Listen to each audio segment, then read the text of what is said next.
Hello everyone, today our group will introduce a very useful technique in materials science, electron backscatter diffraction. Actually, in my opinion, I think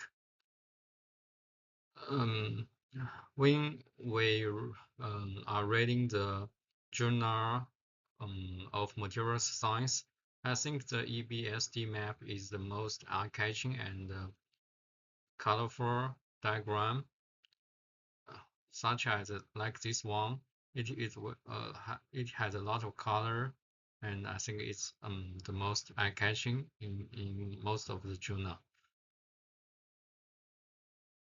And also it includes a lot of useful information such as crystalline size and orientation of the crystal.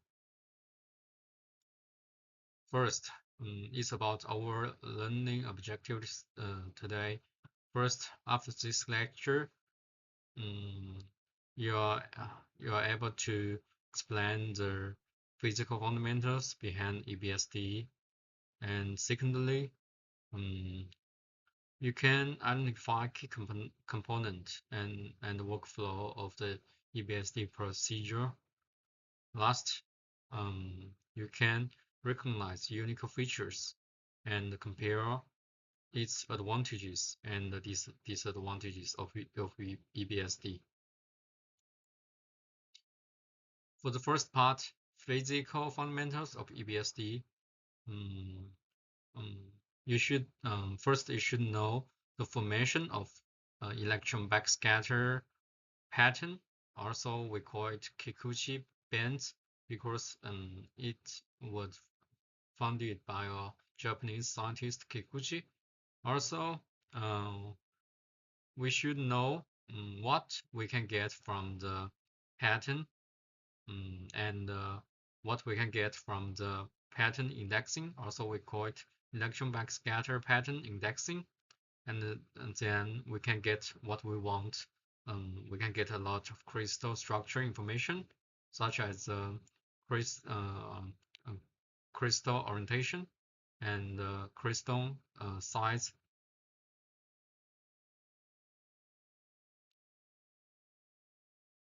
For the physical fundamentals of EBSD, you should know when an electron beam hits a sample, backscatter electrons are emitted in many directions. Also, the backscatter electrons intensity is a function of the emitted angle. When the angle increased, the intensity decreased, such as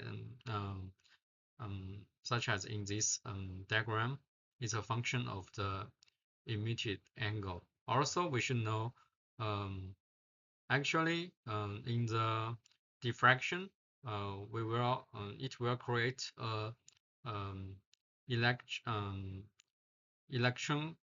cone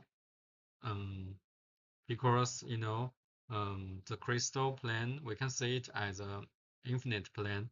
So there are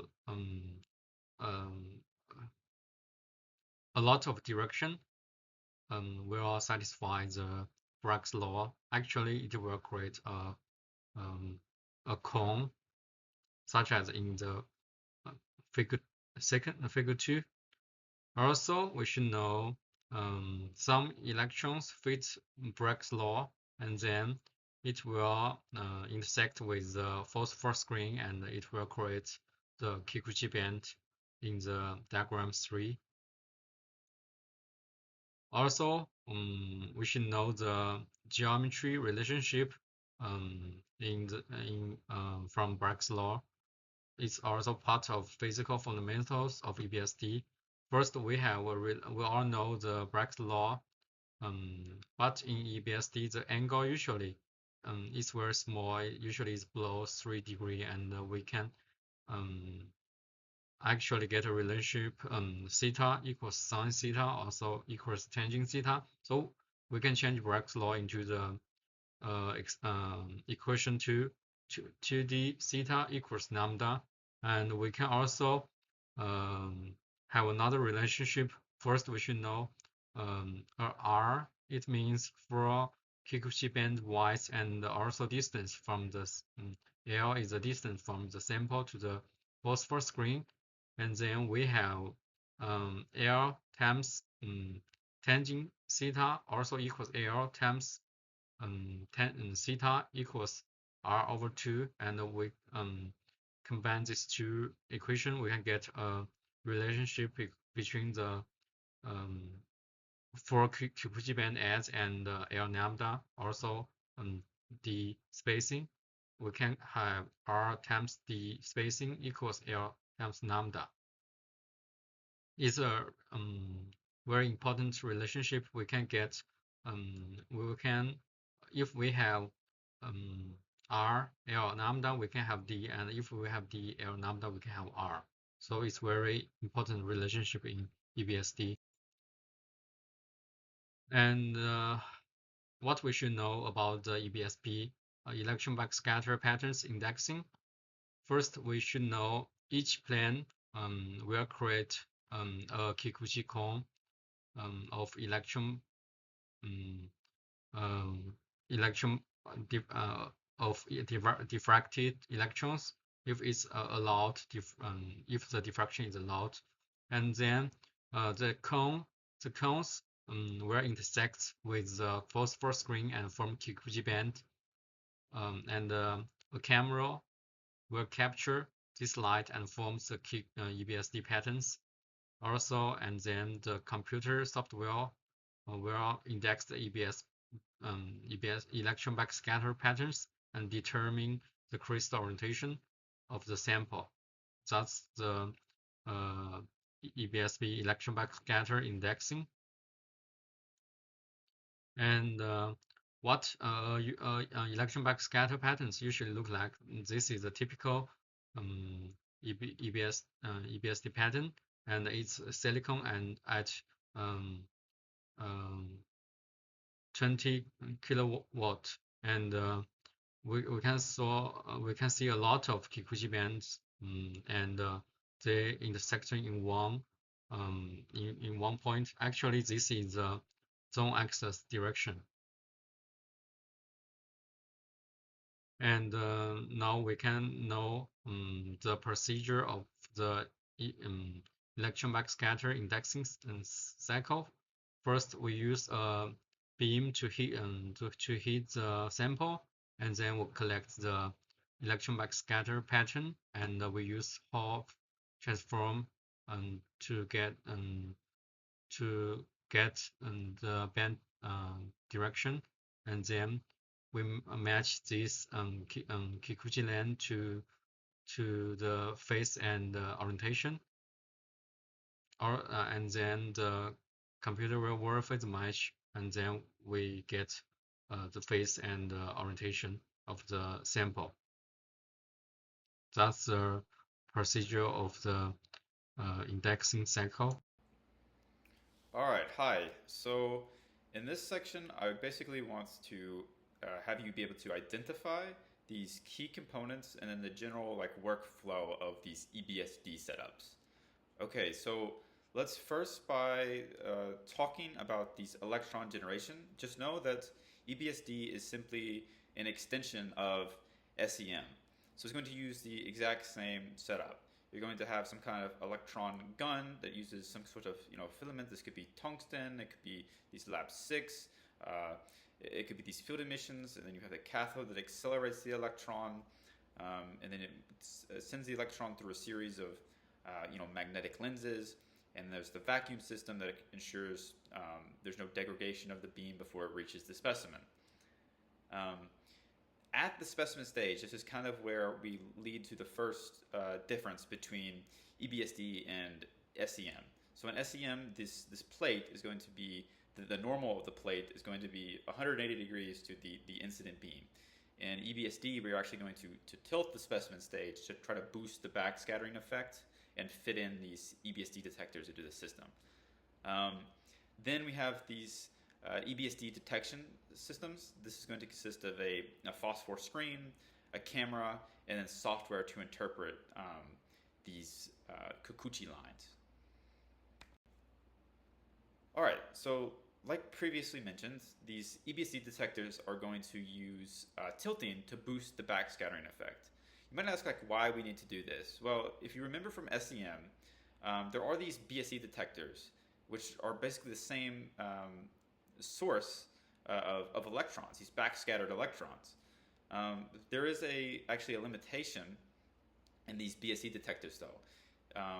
Just by nature of the geometry, they are annular.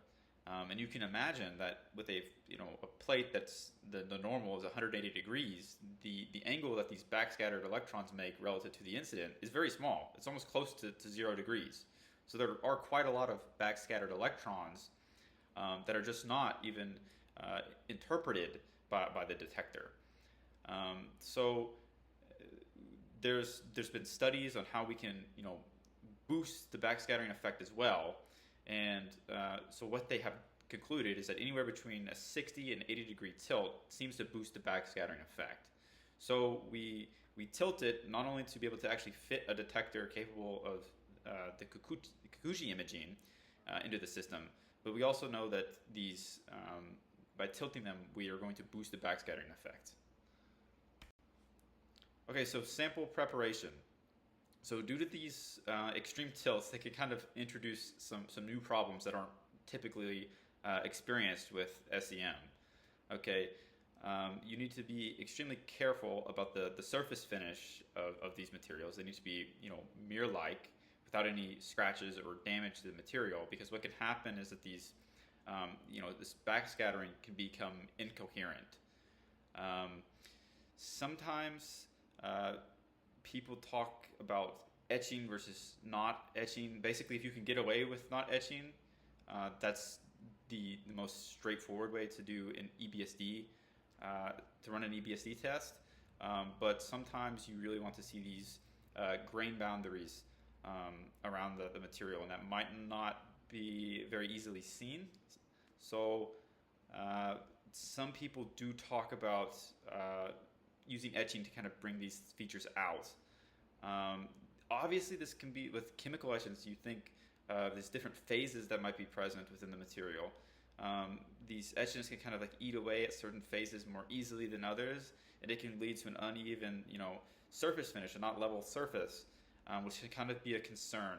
So if etching is necessary, what they discuss is basically you'll etch, and then you'll grind, or you'll polish again, etch and polish in a series, and then you'll use something like a focused ion beam to get a final mirror-like polish.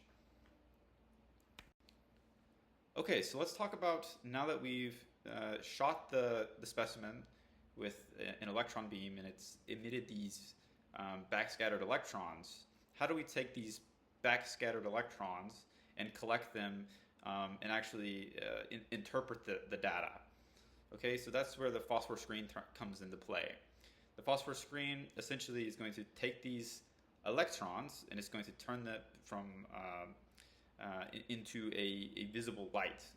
And the way it does it is called cathodoluminescence. And if you have a CRT display, like a TV from like the 90s, it works on a very similar technology.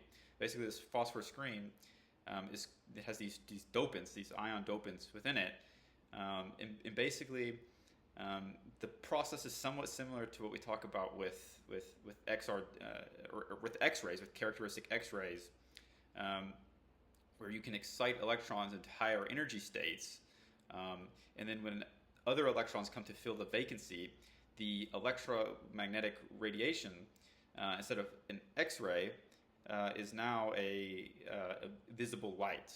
So that's exactly what happens. These backscattered electron forms of these Kikuchi patterns are transformed into visible light forms.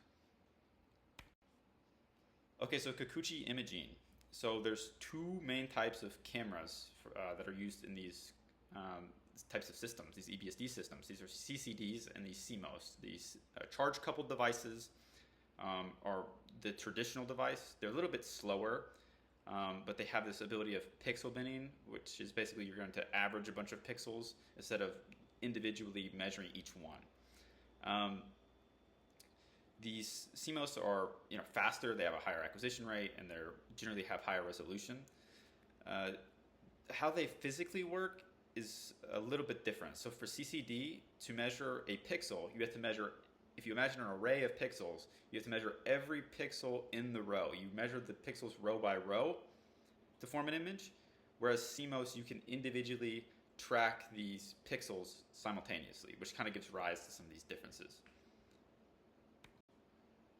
Okay, so now we have an image, but an image is basically just a grayscale of pixels are darker or lighter in certain regions throughout. It doesn't really mean a whole lot to the computer. Okay, you have to actually have an algorithm to index these things, and individual pixels on an image aren't really that useful. So there's certain ways of getting this into a useful form, and one of those ways are called these Q transform. And basically that's what's shown here. This rho is equal to x cosine theta, y sine theta. Effectively, you're going to plot these things instead of Cartesian coordinates, x and y, you're going to transform this into this p and theta. And if you do this, if you turn every pixel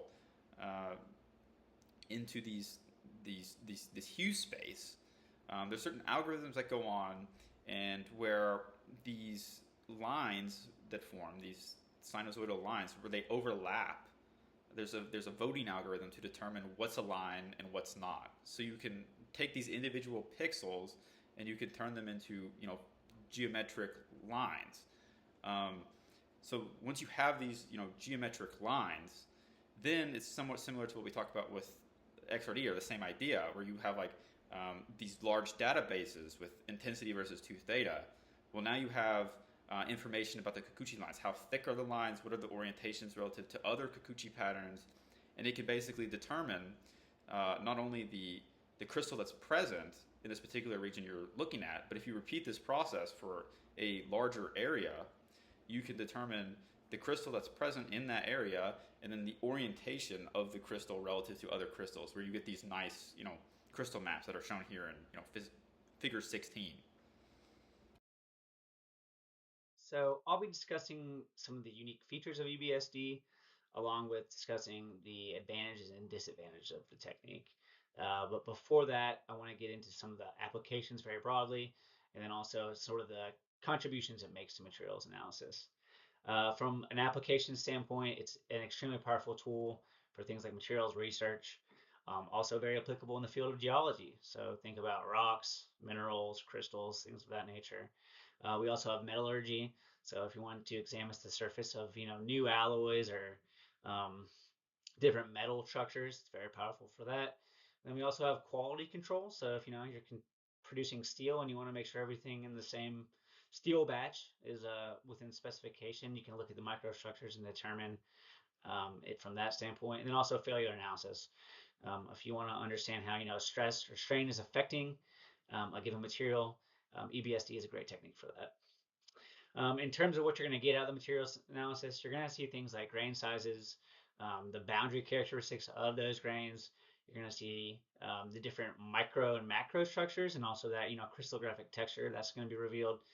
You can also see deformations. You can also see things like dislocations. And then really the thing that's probably the most interesting about it is it actually allows you to see how a given grain or crystal is oriented in space. So if you look at the figure here on the right, basically as we have this mostly white in the upper left corner, and as you descend to the bottom right corner, you're basically putting more stress onto a given structure. And you can see as you put more stress on that structure, those grain orientation, those boundaries are actually shifting. So EBSD is the tool that actually allows us to see how those grains are shifting and orienting as a result of stress.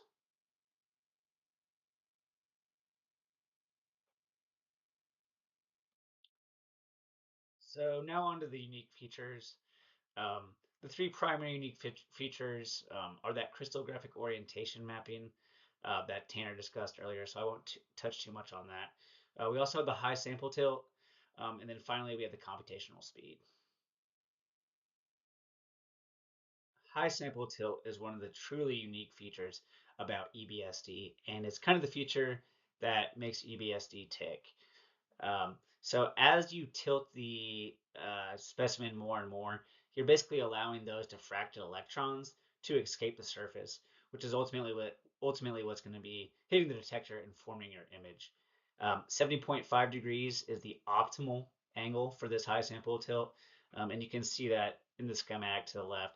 You can basically just see how the sample is going to be oriented in the microscope itself.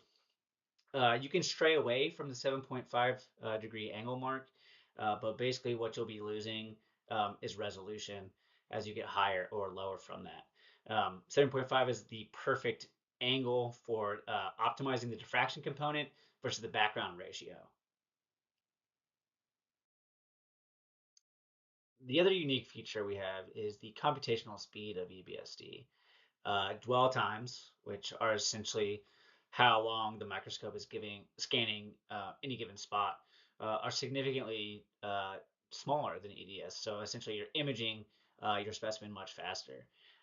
They've actually calculated that they've done up to 14,000 patterns indexed in a couple of seconds. So that's quite fast. Um, and I think it was mentioned earlier, we are able to make use of binning when doing EBSD analysis. So binning is basically grouping similar clumps of data together into larger overhead bins.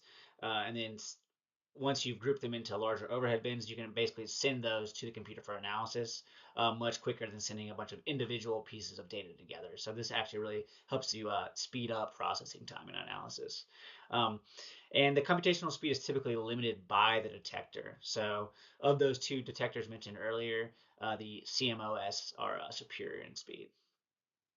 And on the bottom right, this is just a generic cutout of the latest and greatest detector out on the market. Now we're going to discuss the advantages and disadvantages of EBSD. On the advantages side, we have that excellent surface characterization that allows us to see the specific crystal orientations and the grain structures.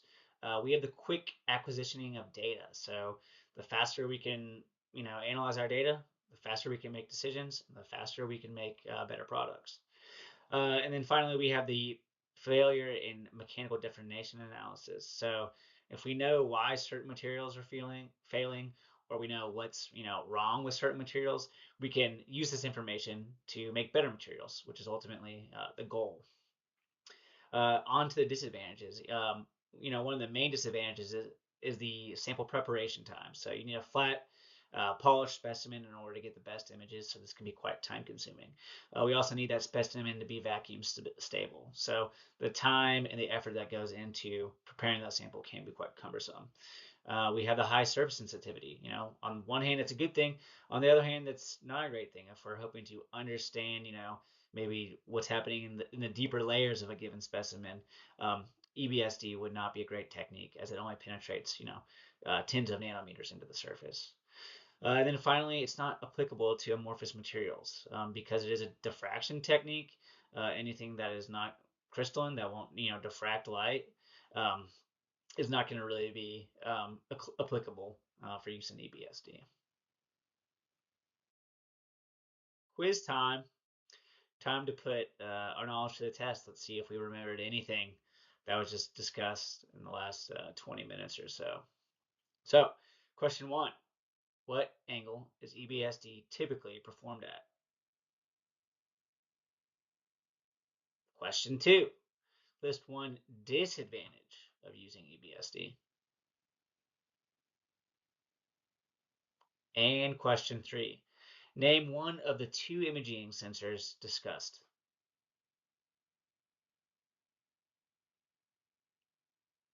Now that everybody has their answers in, we'll actually move on to a bonus question. And the bonus question.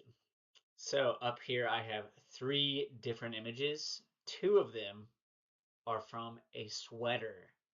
The other one is from an EBSD. Can you guess which one it is? If you guessed B, you are correct. And here are the answer to those questions during quiz time. The answer to question number 1. What angle was it performed at? 70.5 degrees. Number two, if you said high surface per uptime, no amorphous materials, or poor depth penetration, you're correct. And for the final question of the two imaging sensors, you could have said CCD or CMOS.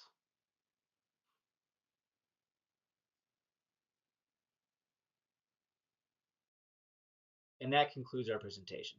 Thank you all for your time.